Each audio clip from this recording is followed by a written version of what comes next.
Whenever you're ready.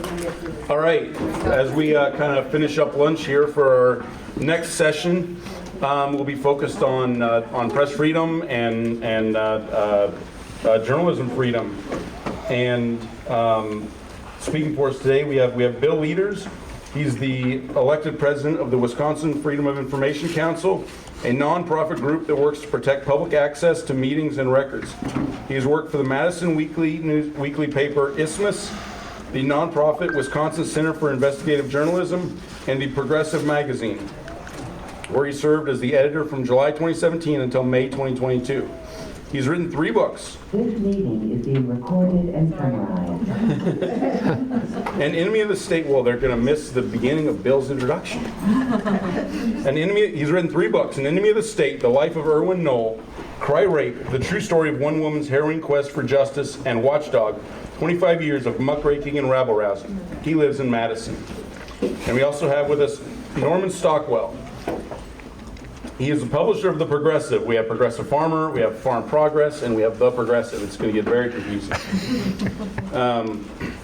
He's been previously for more than 20 years, he served as WORT Community Radio's operations coordinator in Madison, Wisconsin. He also coordinated the Iraq Journal website in 2002 and 2003. In 2011, he regularly reported on protests in Madison for Iran's Press TV and other outlets. His reports and interviews have appeared on Free Speech Radio News, Democracy Now!, and Air America, and in print in Z Magazine, The Capital Times, Alternet, Toward Freedom, The Tico Times, The Feminist Connection, and elsewhere. He's the co-editor of the book Rebel Reporting, John Ross Speaks to Independent Journalists. Yeah, that's what we got. Thank you very much. Great to be here. And I was saying to Joel earlier that we actually get calls from people fairly frequently that are looking for an article that their father or grandfather wrote in the Progressive, and what they actually mean is the Progressive Farmer, and we have to help them track that down. But our magazine is almost as old as the Progressive Farmer. We started in 1909. The Progressive magazine, which you can feel free to grab a copy of here at your leisure later on, was started by Robert M. La Follette. He was a very popular governor and senator from Wisconsin. And in 1909, he and his wife, Belle Case La Follette, formed La Follette's Weekly, which was the title for the first year or so, and then it became La Follette's Magazine, and eventually it became The Progressive. And the basic idea was to have a place for a voice for the progressive movement. The Midwest, of course, was very much involved in the progressive movement in the early 20th century, and they wanted to have a place to discuss issues and things affecting everyday people, both farm and industrial labor. And they covered those issues. And also, the tradition of the Progressive is to oppose wars and militarism. And La Follette, when he was a senator, spoke out against entry into World War I in a famous 1917 speech, and was actually burned in effigy for his opposition to the U.S. going into that war, which today, as we look back, is seen as probably not a place that we should have gone. The magazine over the years has covered many, many issues, a lot of it centering around our basic principles of free speech, of opposition to militarism and war, as I said, and support for organizing and building a better, more just society. So we still publish the magazine in print as a bi-monthly publication, but it also has a website, progressive.org, and you can read daily news stories up there on the web. We have 2 other projects that we do. One is called Public Schools Advocate, where we have teachers and public school activists from around the country that regularly cover the issues facing public schools and the the threats of privatization that are affecting our schools today. The other project is called Progressive Perspectives. It's a project that we started more than 30 years ago now to get diverse voices into the op-ed pages of newspapers around the country. So we train writers in how to write op-eds, and then we help get those distributed through the Tribune News Service. They go out to about, right now it's about 600 member newspapers around the country. And so that project, you'll see, if you take a look in the magazine, you'll see some examples of some of those op-eds in here, along with many other articles and wonderful photographs and so on. We think that the graphic look of a print magazine is very important, and so we make sure to have a very high quality product that we send out. There's been a couple of different controversies that the Progressive has been involved in over the years, and Bill has written about one particular one that he's going to talk about here a little bit. Oh. So, yeah, there's actually two things I want to talk about. I did a biography of Erwin Knoll, the late editor of the Progressive magazine. This came about 30 years ago. He died in 1994. Yeah, one of them was his inclusion on Nixon's enemies list, which came out. He actually had a poster made of it, of the Dean's List, which he was always internally proud of. I came across this quote when I was looking for it for talking today. The crowning achievement of Knoll's years in Washington was his inclusion on Nixon's official enemies list.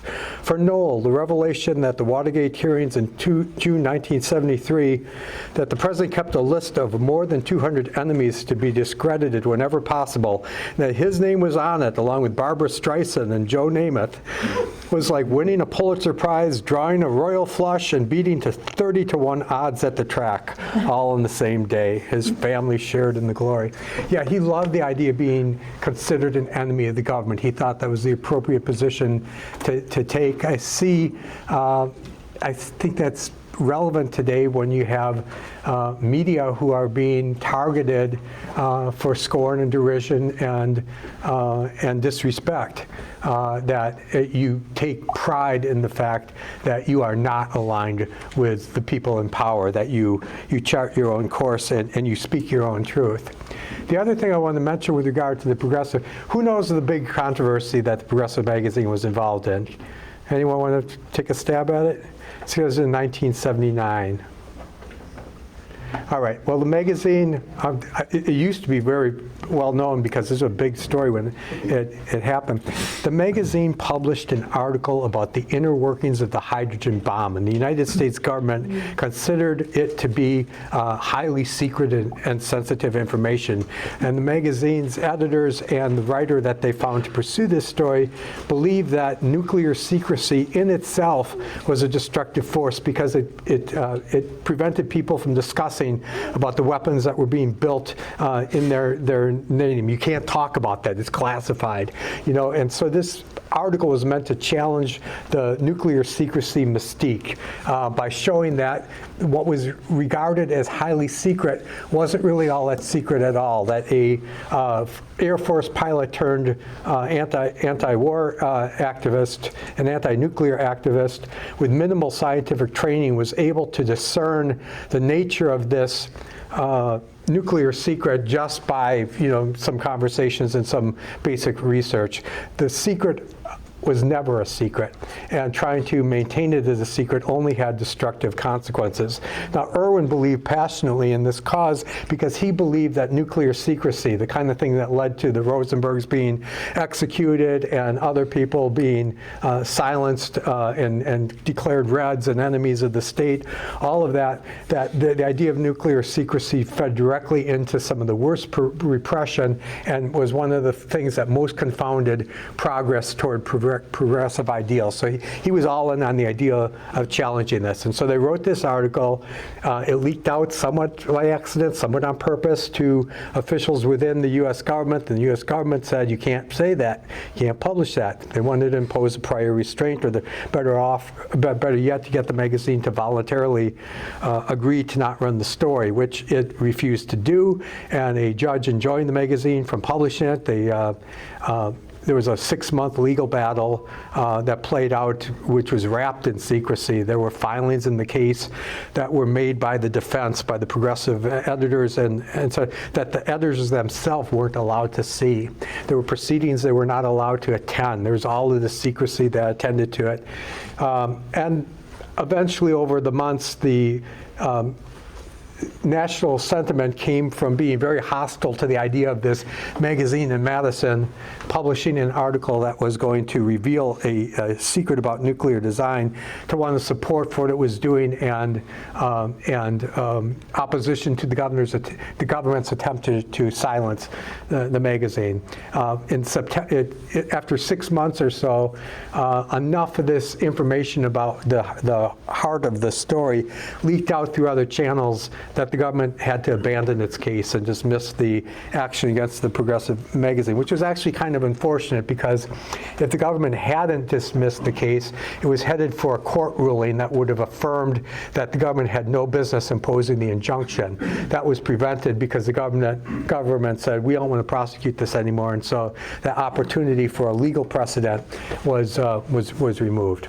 So that's that. I think I wrote an article for the Bulwark 2 or 3 years ago about the progressive case, about how in my basement I have these secret documents, or documents that the government regarded to be, as highly secret as anything they ever had, and I tied it into the issues that swirl around secrecy with well, now we've got John Bolton being accused of spilling secrets, but we had Trump being accused of having this highly damaging information that was in his place at Mar-a-Lago. And the lesson of history is that which is declared secret isn't necessarily so. I doubt very much whether some of this material that, like Bolton is being accused of having, presented any real risk to national security. It's just the impulse of government to declare things secret. There's overclassification on every level within the government, and challenging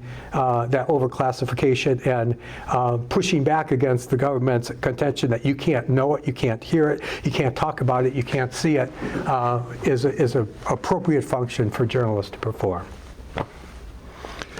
So I want to talk a little bit about the situation of journalism today. All of you, or almost all of you at least, are working in the field, so you've experienced a lot of this stuff. After that, Bill's going to talk a little bit more about his work with the Wisconsin Freedom of Information Council, and then we're also going to open it up for questions. So if you want to think about questions that you might have for us. And again, I point you to the magazines. Please take a magazine, a bumper sticker, sign up on our mailing list, and we'd love to keep in touch with you. So the model of news in the United States is kind of broken right now, and it's gotten broken in a couple of different ways. Over the last couple of decades, we've seen the collapse of local journalism, in large part because of the internet. A lot of the funding of local newspapers came through classified ads, through other advertising, and much of that has moved to the World Wide Web. Similarly, you've seen, newspapers getting bought up by hedge funds and staffs getting hollowed out. And now we're in a situation where in a lot of communities around the country, there is no local news. One, and this is true, by the way, of broadcast as well as print. One story I remember, there was in the West, there was a series of fires happening in a community, and that community, the only radio they had was being fed by satellite from some, distant production room somewhere. So they had no news over the radio, which is the tool that people use most in disasters. They had no news over their local radio stations about what was happening with the fires that were encroaching on their community. So those kind of things, in the print world, the way that we see it is the coverage of state capitals. The Wisconsin state capitol, a couple of miles from here, 6 miles from here, has a press room. I used to go in that press room in the 1980s, and it was full. There was people in there working on stories. There was a huge row of mailboxes for all the different news outlets that had offices there, and people would come in with a bunch of press releases, and they'd stuff them in all the mailboxes. You go in there now, and if there's anybody in there at all, it's like 1 or 2 people maybe drinking a cup of coffee. You know, there's no coverage of the most important things that are happening in the governance of our state of Wisconsin.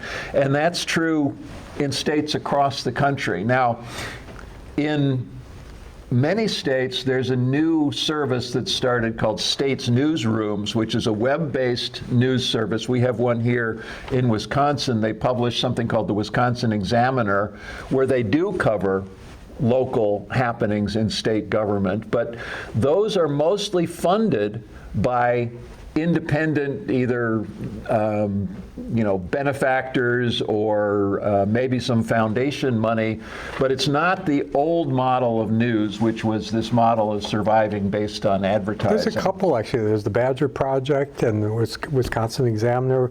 These are nonprofit organizations that are rushing into that void.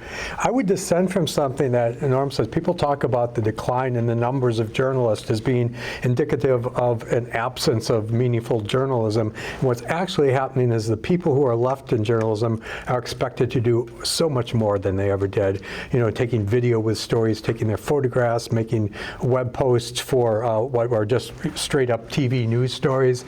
The expectation of the amount of work that journalists do is greatly elevated, and so has their ability to do it. When I started as a reporter, if I wanted to find an article that ran in the Cap Times 6 months earlier, I had to bike over to the Madison Public Library. I had to get the microfilm out, and I had to roll it through the spool, and I had to roll up the one page and then get a printout and pay 15 cents in order to do that. The kind of thing you can do in a half a second, you know, with Google. So the technology has evolved to where journalists can do more with less, and I think there's a lot of good, solid journalism that's still being performed, even though the numbers of journalists have declined. No, absolutely, and that gets to kind of another point that I wanted to talk about, which is the attack right now on journalism that you see across all media. This sort of attack on truth that's going on today.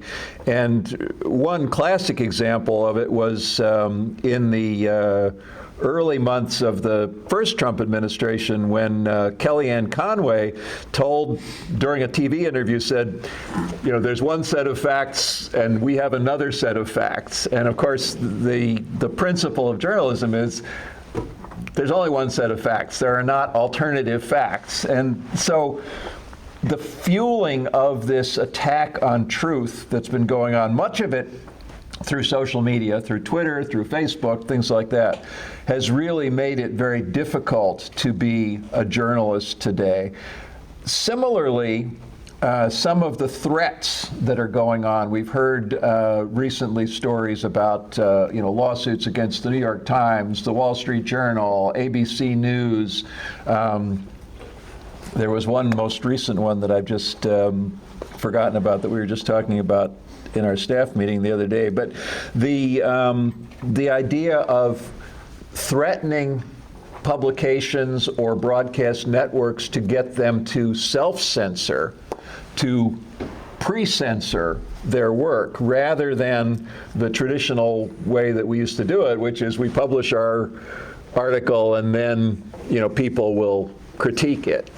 So that's another piece of the attack on journalism. And there's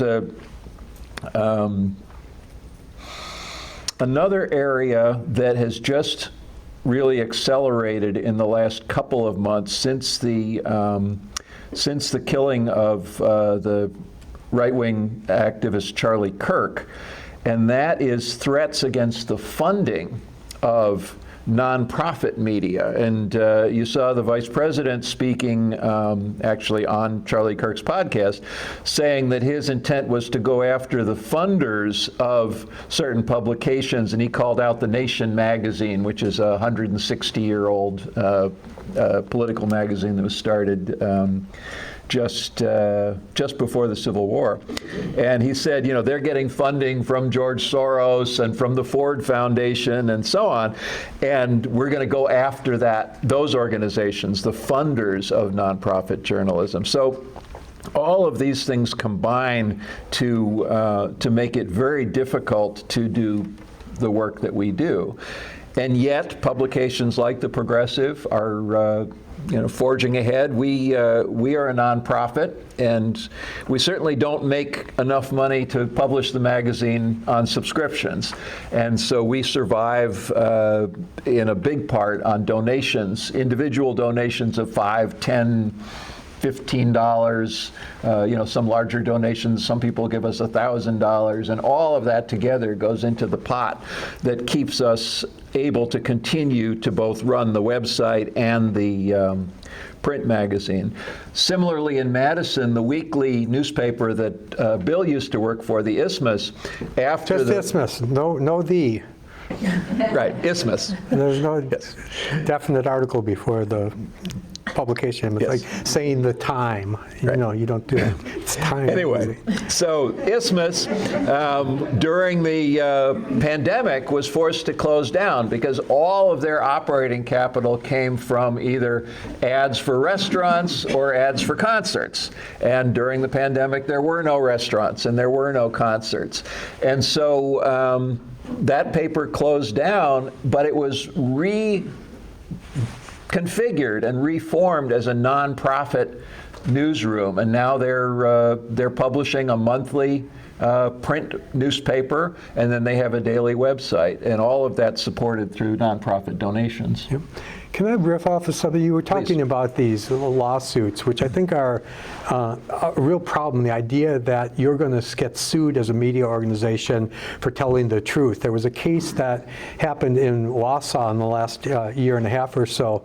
The Wausau Pilot and Review was an online newspaper, still is, an online newspaper that covered the community, covered it well, did a good job of providing a media presence in that community. And there was a situation that happened at a public meeting where a public official, he was not yet elected to the Wisconsin State Assembly, but Corey Tomchak, who is now a legislator, was a local government official of some sort. He's at this meeting and he made a homophobic slur as one of the people were talking. This young kid was talking, and he used some language about it, and the newspaper ran a story about it. They had 3 people who confirmed that they heard it. They gave him the opportunity to respond, and he didn't, and they ran a story about this, and he sued them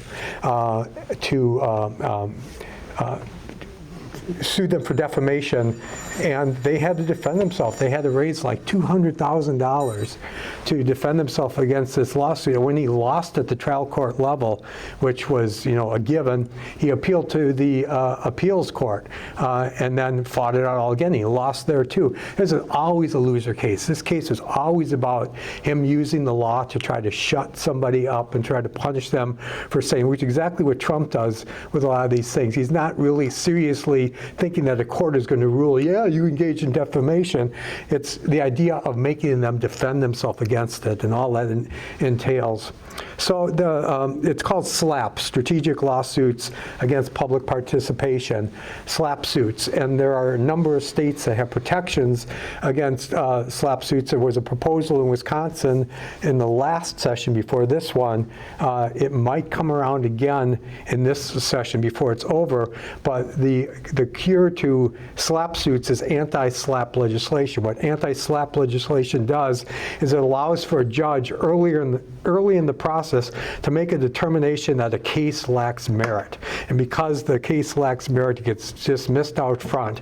And when that happens, the people who were sued in a case that was determined to lack merit are able to recover their own legal cost from the person who sued them. That would be a wonderful fix to this, and it should be something that has bipartisan support, because you got conservative news outlets in the state of Wisconsin that also are subject to this type of targeted harassment to get them not to say or write certain things. I was just in a workshop on this the other day, and they said there's only about 11 states, I think, in the U.S. that have this anti-SLAPP legislation, but It's like Wisconsin, 15 or something, but yeah. Wisconsin is one that does not. So, Right. Bill, do you want to talk a little bit about the work of the Freedom of Information Council that you do, and some Yeah, of the and I different... hope you guys have questions about this too. If I could provide a point of entry to something that you want to ask about. All right, the Wisconsin Freedom of Information Council was founded in 1978, almost 50 years ago, by a group of journalists. Originally, it was a First Amendment and press defense group. In more recent years, it's been more narrowly focused on protecting the state's open records law and open meetings law, both of which the current incarnations of those laws were adopted in 1981 for the records law, in 1983 for the meetings law. That was after the founding of the group. And so we have these statutes on the books that protect the right of the public to attend meetings and to obtain records. And what the council does is it just tracks the way that events in the world affect that access. There's basically three ways that things happen. One is legislatively. There'll be a proposed legislation that will change the open government terrain. One of the most recent ones, and one of the most awful ones, was the legislator passed early last year, early in 2024, a measure that was first introduced in December of the year before, which allowed police departments, law enforcement agencies, to charge for the cost that they incurred blacking out information or blurring out information on video that's requested. It allowed for a redaction fee for the first time. Our open records law does not, or did not, allow custodians to charge for the time they spent looking over their records, deciding what to black out. But in this case, they pushed this through. Governor Evers signed it to his discredit, and they are now able to charge requesters significant sums for the time that they spent with a guy who's making, $50 or $70 an hour, the time that it takes to blur out all of the things on all the records that are requested. So that's something that happened legislatively. The other thing that happens is through court rulings. The courts at the appellate court level or higher create precedent, but even at the district court, lower court level, the way that things play out there can change access things. Like lately, there's been a number of lawsuits that have been sold or filed anyway at the district court level that have challenged the long delays that people often experience when they make a records request. It's been 6 months, it's been a year. Wisconsin Manufacturers and Commerce requested some records of the State Justice Department, and took more than a year. So WMC filed a lawsuit against the State Justice Department for how long it took. So there's that kind of activity which affects the train. Another one which is really significant was a case called Friends of Frame Park versus the City of Waukesha. In that case, in 2022, I believe, undercut the fee recovery mechanism that was in the records law. It used to be that if you sued someone because they didn't give you the records, and then they gave you the records, you could say, well, they only gave me the records because I sued them, and still recover your legal expenses for having filed the lawsuit against them. And then Judge Hagedorn and the conservatives on the Wisconsin Supreme Court decided, no, you have to have a judge make a determination that the information should have been provided. Absent that determination, you can't recover your fees up front. So it actually creates an incentive for public officials to go, okay, I'm not giving you this record, you don't like it, sue me. Because if you do sue them, you're not going to get your money back. It's just going to be throwing money down a drain. So it created an opportunity for abuse, which is in need of clarification. This ties back to the legislative part, because right now in the state assembly, there is a bill pending that would fix that problem, which would go back to the way things were, that if you sue and then you get your records and it looks as though you only got your records because you sued, you can recover your costs. Now that bill is supported by, get this, it's supported by the Wisconsin Freedom of Information Council, Wisconsin Newspapers Association, Wisconsin Broadcasters Association, Wisconsin Associated Press, the ACLU of Wisconsin, Wisconsin Manufacturers and Commerce. What was that group that was the Tea Party group? Americans for Prosperity, the Wisconsin Institute for Law and Liberty, and yeah, I think that's it. It's got strong support from both strongly conservative as well as liberal. In fact, I'll say something else about will in this legislation. When this court made that ruling that undercut that fee mechanism, the Wisconsin Institute for Law and Liberty was right away out with like a week and a half with a report saying, this is a big problem, we need a legislative fix. And it took that stance even though it's a conservative law firm, and the justices who ruled to create this exemption were all the court's conservatives. It was completely a rebuke to the court's conservative majority at that time, which, you have to give a group credit. If you have the principles, if you have the willingness to stand by your principles, even if it's not politically convenient, even if it means you have to stand in opposition to the people who usually pat you on the back and who you count on to see things your way, that's honorable. And I think that's one of the great things about the issue of open government is that it has broad bipartisan support. So much so that it annoys me that there are people in the state, Josh Call, Tony Evers, who seem to think all they have to do in order to defend transparency is have a D after their name. They don't have to do anything in terms of pushing to create greater access. Attorney General J.B. Van Hollen, Brad Schimmel, they were much better than Call is at identifying things that they could propose that would improve government transparency. Schimmel put out this directive a couple of years ago that said, all these people are charging 25 cents a page for copies. The law says you can charge the actual necessary and direct amount. Well, you can make a copy for as little as a penny or as little as 2 cents. That's what you should be charging. So he came out on his own initiative and did that.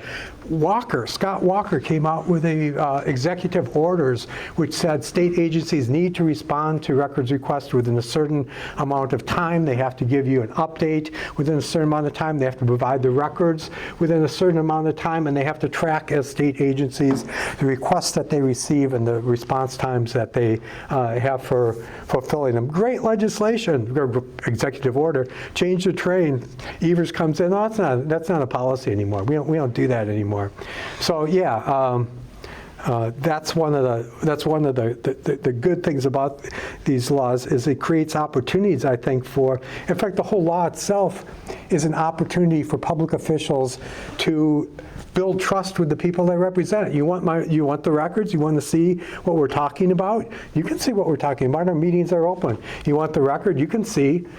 I sometimes say I probably have a higher opinion of people in government than the average citizen because I've actually seen the underlying documents that show what they do behind the scenes. And it's not just, jerking around and being idiots. They actually put a lot of thought into the crafting of legislation.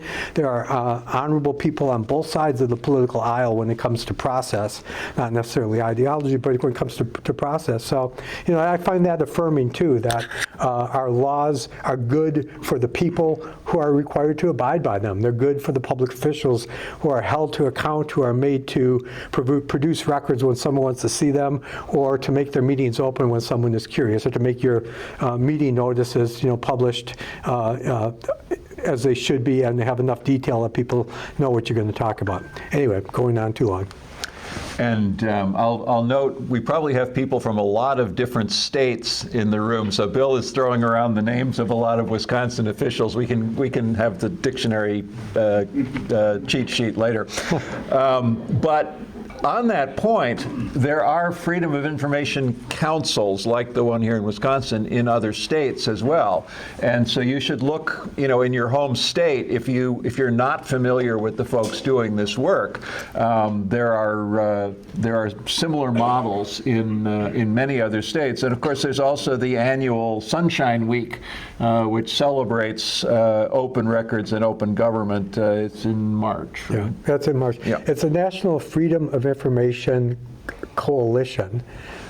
You can find that online, and they'll give you links to, I think there's 39 or 40 states that have organizations like mine that provide oversight on transparency issues. And so speaking of things in different states, this is kind of the solutions part of the presentation, is that right now, as I said earlier, this is a perilous time to be a journalist for a lot of reasons. The economic model is in trouble, the attacks on truth, and the attacks through threatened lawsuits and so on. But there are people organizing various ways to respond to this. And one is, there's a model here in Wisconsin, and I know it's replicated elsewhere as well, of a legal hotline where all the members of the Wisconsin Newspaper Association, as part of their dues, get a chance to call into this little legal hotline with their questions to lawyers who specialize in media law. Other states have similar things. There's also, in many cases where there's been a large demonstration or protest or something like that, groups have organized to have lawyers there to watch what's going on, particularly to protect the press. Because the press, as we've seen in a lot of recent situations, the press is becoming more and more targeted because they are press. And that's true here in the United States, and it's true in other parts of the world. So groups of lawyers are organizing to protect the right of journalists to cover these demonstrations and protests. And then finally, there's groups organizing legal defense funds of various sorts to help publications if they get threatened. And the most recent one is a group that's working to help support what they call in the legal business errors and omissions coverage, which is really more like slander and libel coverage. It's to protect you against being sued for something that you printed or broadcast. And so there's a group that's working nationally on creating a way to support publications and broadcasters in that area as well. So that. I just have a quick question about press being protected at at some of these protests and events. What is the definition of press for that standard? I mean, is it somebody who's got a TikTok account that has a particular bias, or is it somebody that works for card-carrying press? And this is a great question, and this leads into, I was about to say we're going to open it up for questions, and so we'll start with this one. It differs, it varies from city to city and from state to state. In some places, press get accredited by local police departments, but that's not true everywhere. And so they're in Wisconsin, you can get accredited to be a press person covering the Capitol, but there's not a police accreditation. So people who show up at a protest and say they're press. And there's reasons why that's a good thing, because there's a lot of independent journalists out there who are creating very important news, but they're not affiliated with a major news organization or a major broadcaster. The flip side of that is that you want somebody who's representing themselves as press to understand what it means to be a journalist, the responsibility that goes with being a journalist, of telling people's stories accurately and factually and so on. The Democratic Convention, Democratic and Republican conventions are kind of an interesting case study in that, because it used to be they only allowed accredited press organizations. And over the last several years, they've started including bloggers and influencers. This year, the Democratic Convention had a whole room where they had these people that were called influencers who were getting like free drinks and things like that. But their job was to cover the convention on the various social media platforms that they had influence on. And so that was kind of new. I remember I think it was the 2000 conventions was the first time they were accrediting bloggers. That was before all the other social media things like TikTok existed. But they were accrediting bloggers to cover the event, and that was a big change in policy. So it's a shifting landscape. In terms of covering a demonstration, I think it's important if somebody is covering a demonstration or a protest that they are identified as press, either through a badge or a tag or something like that. When I've covered things at some international events, we have to make our own tags because they don't have them. But you make a plastic tag that says press, or maybe in a couple of different languages depending on where you're working. But you identify yourself, and you don't get involved in the protest. You're not there to be a part of the demonstration, even if you sympathize with the people who are demonstrating. You're there to cover the news about that demonstration. And so you have to, as a journalist who's not trained and accredited by a large organization, you have to keep those things in mind as you put yourself in those situations. That being said, I don't think there's ever a case when the police should be firing pepper balls into the truck of a random bystander, whether or not they're identified as press. But in the case of this one journalist, she was identified as press, and the police should not be handcuffing and dragging away a journalist who identifies themselves as such and is simply asking questions of a police officer, which has also occurred. So, there's a two-sided responsibility there. There's certain things too, like filming police as they beat someone up or put them under arrest or whatever is a right that belongs to everyone. It's not just members of the press who have the right to film police in the performance of their duties. It's any citizen is presumed to have that right, so long as they're not, interfering or creating a disturbance on their own. Right. Although there are attempts now to make laws to take away that ability, and ostensibly under the banner of protecting the police or federal agents from being attacked, but in fact, it's taking away a traditional right that goes back to the beginning of the creation of film. This may whipsaw back a bit, but in fact, Wisconsin's open records and open meetings law, and I think those of every other state, or probably every other state, make no distinction between journalist and citizen. Journalists have no more right to attend a meeting than anybody. Journalists have no more right to obtain a record than anybody. It's presumed that everybody has the same access, which I really like. I like the idea that it's not secret. There's something in Wisconsin law that there are certain juvenile proceedings that media can attend that other people can't, because juveniles their identities are protected, but the reporters who attend have to assure the court that they are not going to use the juvenile's name, and then they're allowed in. That's it, though. That's the only place in Wisconsin law where journalists have more right to information or access than ordinary citizens. Just as ordinary citizens have as much right as journalists to attend a meeting, it should be the other way around. Although, and you might have been at this meeting when the mayor threw me out because she recognized me as a journalist, but somebody else who wasn't a journalist stayed in there and taped it and put it up on the internet. But the journalists have a right to cover what our elected officials are doing, because our job as the media is to hold our elected officials accountable. Yes? What do you do in that situation where you're being asked to leave a meeting that you should have the right to be in, or did you have the right to be in that? I did have the right to be in it. This was an interesting situation where I knew that there was somebody else in the meeting who was recording it, and so I didn't feel as much pressure, but also I knew that in order for the meeting, because she would have ended the meeting if we didn't leave. So I and another journalist agreed to leave. So it's an interesting question. I don't know whether we should have held our ground, but if we did, it would have meant that that meeting didn't occur, and it was actually a good thing that it did. So There are certain circumstances where they can decide who is allowed in and who isn't. I've been thrown out of fundraisers, for instance. The candidates don't like you to see the interactions between themselves and the people who are there to give them money and encourage their candidacy. So there's no press, no press. You show up, they'll throw you out. yeah, although sometimes that's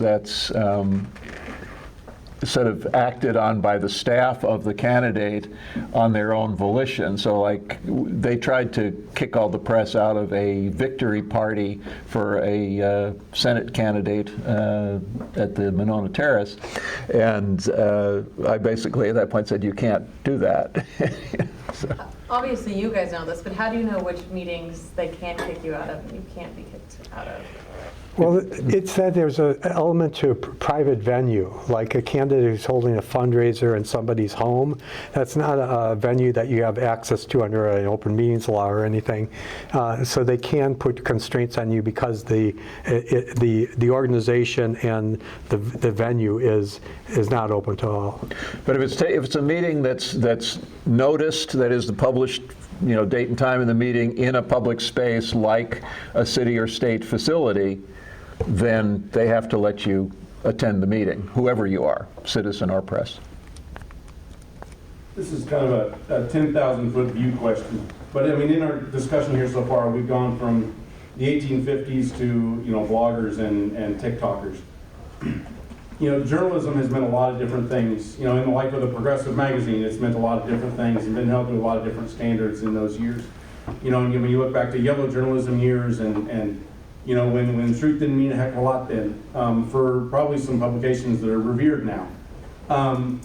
When you look forward, how do you feel about the state of journalism? Because in some sense, sometimes I think, well, it's just changing, and it's always been changing, and kind of these last couple decades of perhaps more focus on the truth and more focus on being bipartisan. Don't necessarily reflect the history of journalism. I don't know. How do you guys look going forward? Well, a couple of things I'll say, and I'll toss it to Bill. There's a certain responsibility that comes with the mantle of journalism. And if you look at things like the yellow journalism of the Hearst newspapers and so on, that is regarded, as people look back on it, as not a good thing, but it was also regarded at that time as being not a good thing. Also prior to the 1920s or so, when advertising really became the bread and butter of print and broadcast journalism, you had lots of publications that identified themselves by their political stance. And some of that remains in the names, the such and such Republican, the so and so Democrat, and those papers were named as partisan.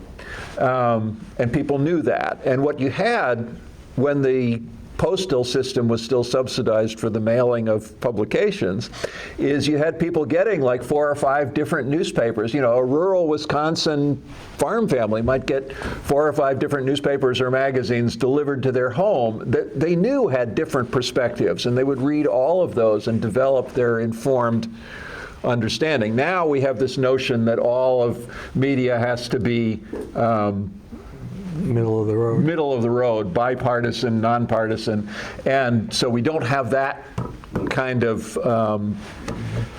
thing going on. But instead, what you have is you also often have like a sort of a false bipartisanship where somebody says that they're not taking a stand, but in fact, because all of us come into every situation with a particular lens. I'm a white male raised in the public school system in North America in the second half of the 20th century. And that's, as a journalist, my responsibility is to acknowledge that that's my background and my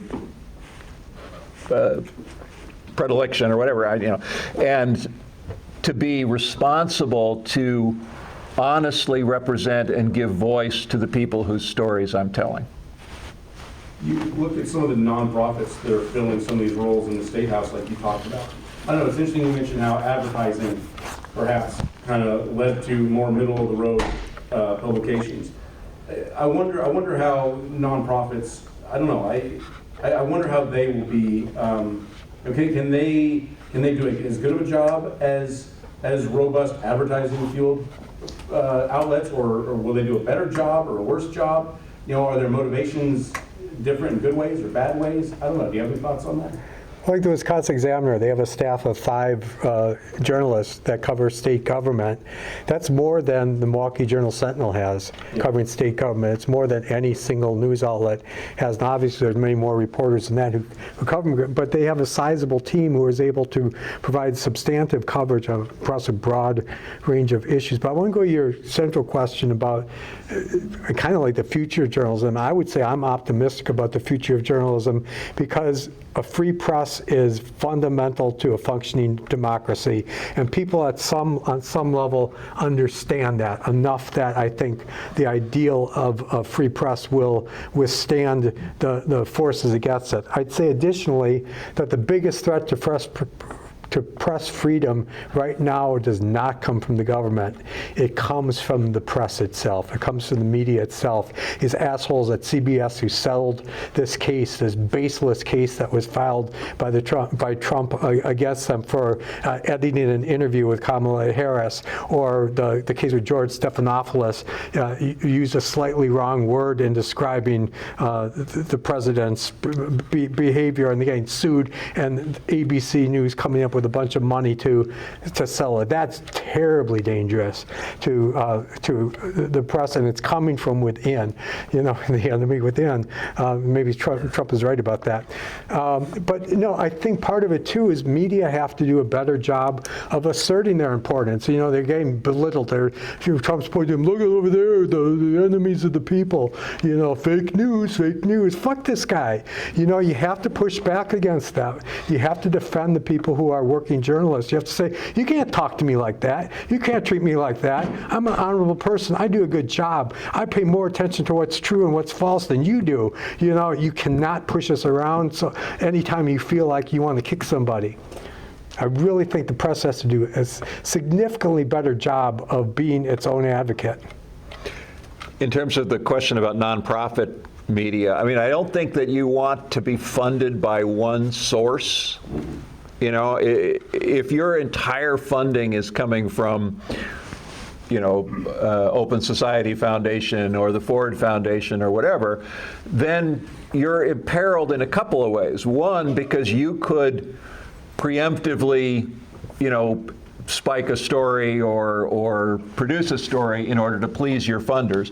But the other is they can change. The Ford Foundation is a classic example of that. Their funding is based on what the particular program officers are interested in. So if somebody, is funding a project and then they leave to take another job or they retire, all of a sudden the funding disappears. So you don't want to rely on one funder. The kind of thing that we do at the Progressive and that other nonprofit media organizations do is try to have a diverse pool of funding, and that makes us responsible to all of our supporters, just as elected officials are theoretically responsible to all of their voters. The question of advertising versus nonprofit, I think that what's happened is the advertising model has collapsed. And that's not the fault of anybody in journalism. It's not the fault of the advertisers. It's the fault of the system, where they went to where they could get more bang for their buck on the internet. And, so the result of that is that model no longer exists. And I think the model of nonprofit journalism is what is going to replace it. A couple of other side notes on that in terms of broadcast, the fact that they just cut the funding for the Corporation for Public Broadcasting, which supports public media across the country, the largest network of independent radio and television stations, in the United States, that they were defunded means that a lot of communities no longer have local news, no longer have responsible journalists covering what's happening in their communities. And so I think that's a big mistake. And the late Bob McChesney, who was a media scholar, just passed away earlier this year. Bob wrote a book a decade ago now with John Nichols, another local journalist, called The Death and Life of American Journalism. And they talked about this nonprofit model, and they also talked about the importance of federal funding and the fact that the United States pays less per taxpayer dollar than any other developed nation in the world to support its national public broadcasting networks, even when we were still paying it, and now we're not paying it at all. Yeah. But, you know, it was just, compare what the government of Sweden pays to support their public broadcasters versus the United States, things like that. And so those two models, the model of government support for public broadcasting, since the That's not gonna happen public anymore. owns the airwaves, and the model of nonprofit newsrooms, like we've talked about here, I think are the only directions to go to save journalism. The advertising model, worked for a century, basically, and now it's gone. So there's a mission I made that I'd like to address when we talk about nonprofit journalist organizations. There's a group in Wisconsin, Wisconsin Center for Investigative Journalism, now called Wisconsin Watch, which is similar to organizations that exist in other states that just focus on investigative reporting and receive funding from a variety of sources to do that, including support from readers. And I worked there for 4 years. It's a tremendous resource for the journalist community at large, because you write stories that any paper or any news outlet in the state will pick it up and be able to share it with its audience for free. So you're providing, high quality content that's of an investigative nature, that is driven by somebody's ideal of what important journalism is, that's made broadly available. So these are also very important organizations that function on the nonprofit model. So if you think you're going into a meeting, we generally know when we're going in somewhere that it's going to be controversial. What could you do proactively to know how to respond if they try to kick you out? I've always left when people try to kick me out. I didn't see the point of having them call the police, and that seems a little weird. Again, in certain situations, they have the right to kick you out. But how would you know? I think that was a question asked. Well, if it's a private venue and a private event, if it's a private venue or a private sponsor, they probably have the right to give you the boot. Mm-hmm. But if it's a publicly noticed meeting, and it's different, I'm sure, in different states, but in Madison, the city council posts, all the meetings. They have to post them in a certain number of days in advance. They have to post the agenda and so on. And if you go to that meeting and they try to throw you out, you say, no, you can't do that. But they probably wouldn't in that situation. They would know better. You'd hope so. There was a situation in Wisconsin not that long ago where the school district administrator, the superintendent of schools for a school district in Wisconsin, came up to report, and their cameras are running, and says, you did not tell us in advance that you were coming, and you did not get permission to film. Both of those are bogus. Our open records laws open meetings law expressly states that a public body will make reasonable accommodation for anyone who wants to record it or film it. And this person comes along and says, you didn't do it, you need to leave now, or I'm calling the police. And all of this is caught on tape. It's a wonderful little exchange. But yeah, occasionally someone will actually try to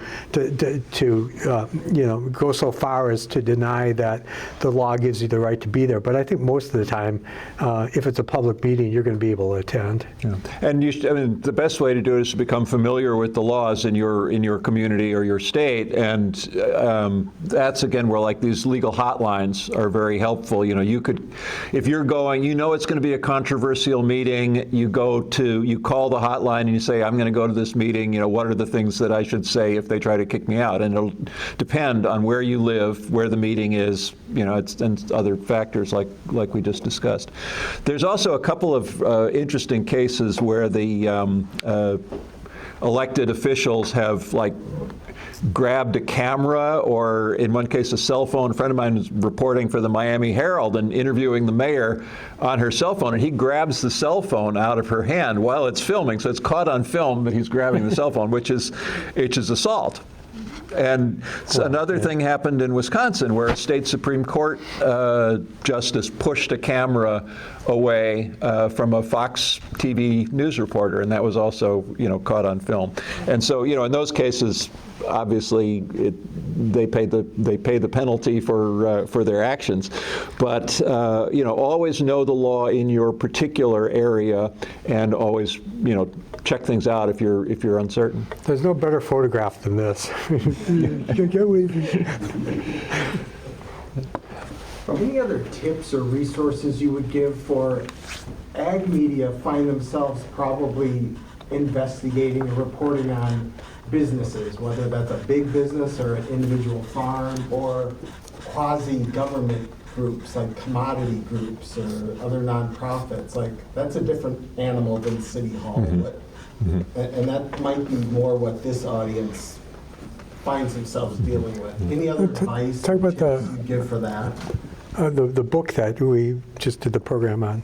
Yeah, we actually, Bill and I just did a program at the Wisconsin Book Festival day before yesterday, where Sonia Trom Ayers is the author. The book was about Dodge County Incorporated is the book. Sorry, that's right. The book was about factory farms in Minnesota, and she's a lawyer. But her parents owned this farm that was being affected by a CAFO, Consolidated Animal Feeding Operation, that was right next to their home. And so they were protesting against that and trying to use the existing laws to prevent the expansion of these hog farms. And so because she was a lawyer, she had a lot of quick retorts when they tried to keep her from getting public information and so on and so forth. But again, I think in the case of private businesses, as Bill noted, you're in a little bit of a different situation. You don't necessarily have the same access. But what if that big conglomerate that's sponsoring this is a publicly traded corporation? You know, that you need to check in to see, you know, do they actually have the right to deny you this information? What information must be public available, or what information do they make available to their stockholders that you can get a copy of from one of them? You know. Often are you guys finding that the people don't understand what the rules are? Like where you know the rules better than perhaps the person who might be kicking you out of a meeting or might be denying you? Yeah, I see that all the time. That's usually the case when there's a denial, is that the person making it just doesn't understand their obligations under the law are much more limited. They go, oh, do you want that? No, you can't have that. Well, yeah, you can. You may be able to redact some of it, but you can't tell me no. Yeah, I mean, that's true of the police, too. When we were at the convention in St. Paul in 2008, one of the reporters wearing a badge, you know, went up to the police who were trying to arrest another reporter, and then they arrested her.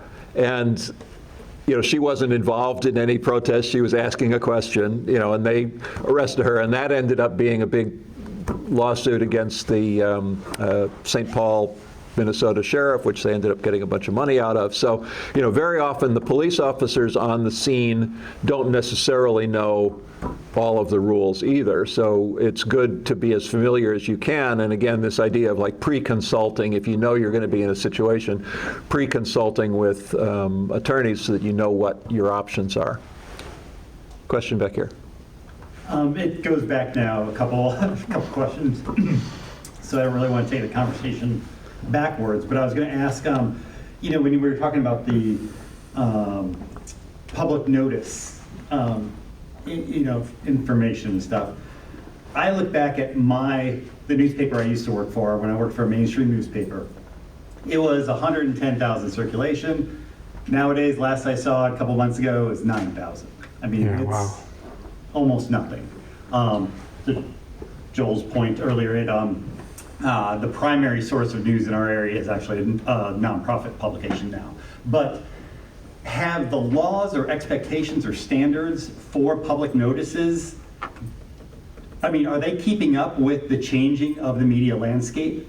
You can put something in a 9,000 circulation publication, nobody's going to see it. Right. That's a great question. It probably varies from city to city and state to state. In Madison, they have updated their notification to include the internet, and so they publish the minutes or the agendas on their website. But they also are in print, and that's Yeah. important to defend the publication of public notices in print, in actual print product, because that's the one thing you can't change. You can't turn it to something that it didn't say and claim, well, that's what it always said. You know, there's this actual physical copy of a newspaper that provides that. Media organizations defend that vigorously, that their states still require print publication, partly for that security reason, but also partly because that's one of their few sources of revenue that they need to survive. That's one of the ways maybe in which government actually does support media. It's through the publication of various notices, and to not fight that tooth and nail and try to push it all onto the web, but actually to continue to publish in print and pay whatever cost is associated with that. But off of that, does every last town board and school board